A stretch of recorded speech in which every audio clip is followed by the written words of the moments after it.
Sí, señor, y no será uno, sino tres invitados, pero lo van a ir conociendo poco a poco. Por ahora, yo le voy a dar los buenos días a Ginette Trujillo, la mujer de los 7 nombres, pero de eso vamos a hablar más adelante. Ginette, buenos días, bienvenida. Gracias.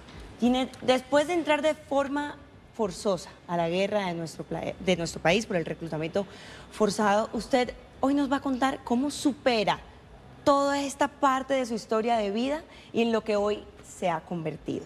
Primero que todo, gracias por estar aquí dispuesta a contar. Quisiéramos comenzar, valga la redundancia, por ese inicio. Usted y yo hablábamos ayer y me decía, yo nací en un lugar donde es el paraíso colombiano, pero un paraíso colombiano que no conoce Estado, un paraíso colombiano que no tiene salud, que no tiene educación, pero que sí tiene mitos y leyendas. Cuéntenos un poco, ¿dónde nació? Bueno, soy caqueteña, soy de Remolino Alto Orteguaza, es cordillera central, es un lugar maravilloso, es un lugar que amo y que está lleno de mitos, de leyendas, de un paraíso total en naturaleza, en flora, en fauna, y que también tiene muchas falencias en el tema del Estado, donde la educación, donde la salud, donde falta institucionalidad y que bueno, han hecho que sean muy vulnerables las personas que lo habitan. Precisamente esa vulnerabilidad, esa falta de Estado dio pie para que entraran grupos armados ilegales. Y en el 98, me decía usted, cuando usted tenía tan solo 12 añitos, fue reclutada y llevada a la guerra. ¿Recuerda usted ese momento? Total, creo que es una escena en mi vida que jamás olvidaré, que va a ser parte de la historia de Ginette Trujillo y que he aprendido a recordar también desde el aprendizaje y desde la mejor manera posible, explotando lo aprendido. Y sí, es un día imborrable que marcó mi vida en una de las 7 partes que es Ginette hoy y que bueno, fue una vivencia que lamentablemente se tuvo que vivir, pero que también se superó. Las FARC llegan al pueblo y le dicen a la comunidad, necesitamos su ayuda. Entonces, algunas familias nos van a ayudar con dinero, las que no puedan con víveres y comida, y las que no, pues con algún familiar. Ese fue el caso de su familia, Sí. y fue tu caso. Tenías tan solo 12 años, pero cuando a ti te llevan a la guerra, te dicen la FARC, solamente serán 3 meses, 3 meses. y lo devolvemos. Sí. ¿Pero fue así? No, realmente esos 3 meses jamás se cumplieron. Era la esperanza no solo de Ginette Trujillo, sino de 42 niños más en ese momento, porque fue un reclutamiento masivo en donde ingresaron para esa misma temporada muchísimos niños. Y bueno, la ilusión de todos en ese momento era regresar a casa durante a cumplir esos 3 meses, pero fue una fecha que nunca llegó. Desde la inocencia de un niño y a pesar de que eso se veía mucho en la zona donde tú naciste, ¿tenías conciencia o entendías más bien a dónde habías llegado, a lo que te ibas a enfrentar? Bueno, ver a un uniformado armado en mi pueblo era el día a día, era lo más común, era lo único que conocíamos y era normal para las zonas como las mías. Sin embargo, nunca, en mi caso personal, nunca me visualicé dentro del conflicto. Entonces, la guerra no era una opción en mi vida. Tampoco era consciente, por mi nivel académico, tampoco era como muy consciente de lo que implicaba pertenecer a un grupo armado o ni siquiera las ideologías o por qué iba a luchar. Y bueno, sí fue un tema fuerte al inicio, porque era no ser consciente de a dónde había llegado, pero también el proceso de empezar a despertar con el tiempo y darme cuenta de lo que había implicado estar ahí. Usted fue reclutada, ya está en el grupo armado, y una vez ahí comienza un entrenamiento, y este inicia precisamente con toda la parte psicológica. Sí. ¿Cómo fue ese entrenamiento para usted y esos otros 42 niños que reclutaron? Bueno, era un entrenamiento físico, militar, psicológico, en donde lo primero que recuerdo era que debía de soltar mi nombre, que debía de soltar mi familia, todos mis seres queridos, Incluso, bueno, nací en una familia con unas raíces y unos arraigos muy religiosos y muy culturales, y era también empezar porque Dios no existía, porque era empezar a absorber una ideología de la cual no conocía. Y bueno, fue un entrenamiento militar, pero que de cierta forma, y curiosamente, mi padrastro, que había sido guerrillero también, reclutado desde muy niño, me entrenó desde la casa para la guerra sin querer. Entonces, ¿Eran sus juegos? Eran mis juegos. Recuerdo que la única persona que jugó conmigo fue mi padrastro, y los juegos, los pocos minutos en que jugábamos era arrastre bajo, trinchera, flexiones de pecho, y cuando llegué a la guerra, pues ya tenía conocimiento en el tema. Pero en la guerra también le enseñaban una cantidad de términos políticos, le enseñaban a ser enfermera, a armar bombas. Y usted tenía ansias de aprender, porque venía de un lugar donde tenía pocas posibilidades de sentarse con un lápiz y un papel a escribir, a aprender. Y en ese momento a usted le dice, venga y aprenda esto. ¿Y usted qué siente? Bueno, para mí era que a muchas personas les cuesta un poco entender, pero para mí no era aprender a hacer daño, para mí era cambiar el fusil por un lápiz y un cuaderno para dibujar una flor en ese momento. O sea, para mí era extremadamente importante tener un lápiz en mis manos, escribir. He adorado escribir mucho, siempre.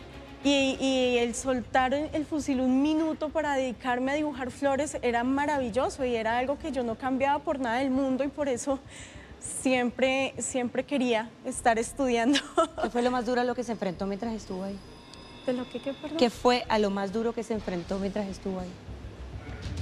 Uy, no tendría una en especial. Yo siento que la violencia y el conflicto que vive el país marca todo el tiempo, desde la rutina del día a día a las experiencias más duras que se viven, anécdotas muchas, pero yo siento que el momento más fuerte es cuando te das cuenta de qué estás haciendo dentro de un conflicto y qué es lo que quieres hacer y qué es lo que quieres aportarle a un país. A los 17 años logra escapar, Ginette. Sí. ¿Cómo sí. fue? Fue una oportunidad. Fue un momento del que ni siquiera tengo recuerdo por un lapso de 10 minutos. O sea, si me preguntas en el momento en que arranqué, no sabría, porque fue algo totalmente impulsivo y algo donde era o vives o mueres, pero ya no das más dentro de un conflicto. Y fue una decisión relámpago con otra niña. Uno de mis mayores sueños, por cierto, es ojalá volver a saber de esta niña. Y bueno, fue llegar a enfrentarme a una sociedad con todos los retos también, y a un mundo totalmente desconocido, porque curiosamente conocí a mi país desde la selva, desde el camino, desde las trochas, y no sabía andar en un pavimento, por ejemplo. Sí. Entonces eran enfrentarse a unos retos, a unas nuevas reglas, a una sociedad que realmente no estaba tan preparada como ahora en ese momento para recibirte. Y nada, pero también se superó. Ahí comienza una nueva vida para usted, Ginette, y también para esta mujer de los 7 nombres. Yo le voy a dar la bienvenida a esta hora a los directores del documental que precisamente tiene ese nombre. Son Nicolás Ordóñez y Daniela Castro. Bienvenidos. Hacen el documental ustedes sobre la historia de Ginette. Primero que todo, buenos días para los dos. Buenos días, ¿cómo estás? Muy bien, felices de tenerlos con nosotros. Cuéntenos un poco de dónde nace la idea de este documental. Daniela, tú te encuentras por cosas del destino con Ginette, ¿y de dónde nace esa idea? Pues esta idea nace finalmente también de una necesidad de contar una realidad que específicamente para nuestra generación es una generación que nació en un país en guerra, pero que es absolutamente indiferente a él, ¿no? Entonces, de cierta manera, esa necesidad salió de ese cuestionamiento, pero que se reforzó cuando conocimos a Ginette y cuando entendimos que ella era una mujer que había encontrado a partir de la transformación la manera de sobrevivir, y que esa cualidad camaleónica pues daba en ella como muchos matices que eran muy interesantes, ¿no? Los 7 nombres de Ginette tal vez es su necesidad de reinventarse por su seguridad, que le tocaba casi que volver a nacer con cada uno de estos nombres. Nicolás, ¿qué vamos a poder ver en el documental precisamente eso? Bueno, sí, como decía Daniela, este documental trata sobre la reinvención, esa posibilidad que todos seres humanos debiéramos tener en la vida, y es de poder ser uno más siempre que lo necesitamos. Y en el caso de Ginette, pues es evidente, desde que era una campesina en el Caquetá, después cuando estuvo en el grupo armado, después cuando fue bailarina erótica, y ahora que es una mujer realizada, madre de familia. Imagínate, hay que reinventarse. Esa historia está basada en su vida, pero también en la historia de muchas mujeres y niñas en el país. ¿Es así? Incluso yo creería que en Latinoamérica, creo que Ginette es una mujer que representa la voz de muchas mujeres que con su fuerza han podido transformar pues, sus universos, ¿no? De cierta manera. Ginette, a pesar de que estuviste dentro del conflicto, también podrías ser una víctima de él. Aunque a ti esa palabra no te gusta, porque eso ya me lo ha manifestado, no le gusta la palabra víctima, pero ¿ha logrado cerrar esos ciclos de dolor? Total, hice un proceso de perdón muy personal a través de la escritura, escribiendo mi libro. También en el ejercicio de construcción y de reconciliación, de estar como en muchos espacios, de compartir mi historia de vida, ha sido también un proceso muy personal de sanación, ha sido un proceso de...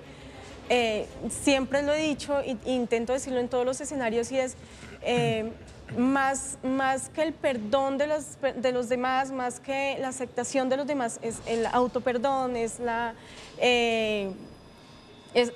todo ese proceso personal con sí mismo, y ha sido una experiencia muy sanadora, lo que me ha permitido verlo desde otro contexto. Pero ¿está el país preparado para recibir con perdón a todas estas personas que salen de la guerra? Porque usted también se preocupa por sus 2 hijas. Sí, bastante, sí. De hecho, uno de los retos que tengo como mamá es evitar al máximo que todo este pasado de Ginette Trujillo las toque, porque es querer tener una burbuja para protegerlas lo máximo posible, que es imposible también.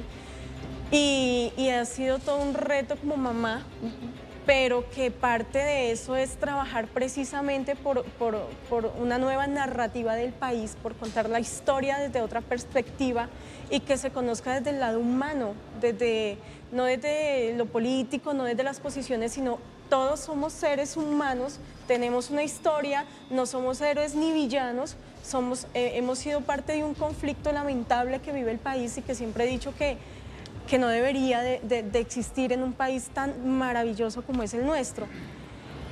Siento que sí se ha hecho un trabajo en muchos escenarios de reconciliación, de perdón, que falta años luz por hacerlo. Pero, también. Ginette, la interrumpo, perdón. ¿Qué siente usted hoy? Es seguramente la pregunta que se hacen muchos televidentes y colombianos, por ejemplo, al ver el partido político de las FARC en el Congreso. ¿Usted hoy en día eso le afecta de alguna manera? Bueno, yo no soy nada política. Sí, no. Pero como Entonces, persona, no. ¿siente algo? O sea, en la parte personal. Yo siento que todos en sí tenemos también cosas muy positivas que aportar, y si alguien tiene una idea maravillosa que le funcione al país, bienvenido. Nicolás, antes de que se vayan, cuéntenos cuándo es el estreno de este documental y dónde lo podremos ver, por favor. Bueno, pues el estreno será este 30 de agosto en los cines de Cine Colombia. Ahí están todos invitados para que vayan masivamente al cine y para conocer la reacción de todos ustedes. Estamos muy interesados en saber qué opinan de la vida de esta hermosa mujer que tuvimos el placer de conocer. Hermosa, sin duda, los tres, muchas gracias por estar con nosotros. A ti. Juan Eduardo, siempre lo ha dicho Ginette, más allá de su historia, de lo que le tocó padecer desde que fue niña, una niña que creció en medio de la guerra, hoy es una mujer resiliente, una mujer que ha perdonado y una mujer que busca salir adelante con sus 2 hijas, que dice que puede que deje de ser la mujer de los 7 nombres porque posiblemente se lo cambiará una vez más para tener 8. Juan Eduardo. Es cierto, además talentosa. Felicitaciones también a los invitados por ese trabajo que han hecho tan importante.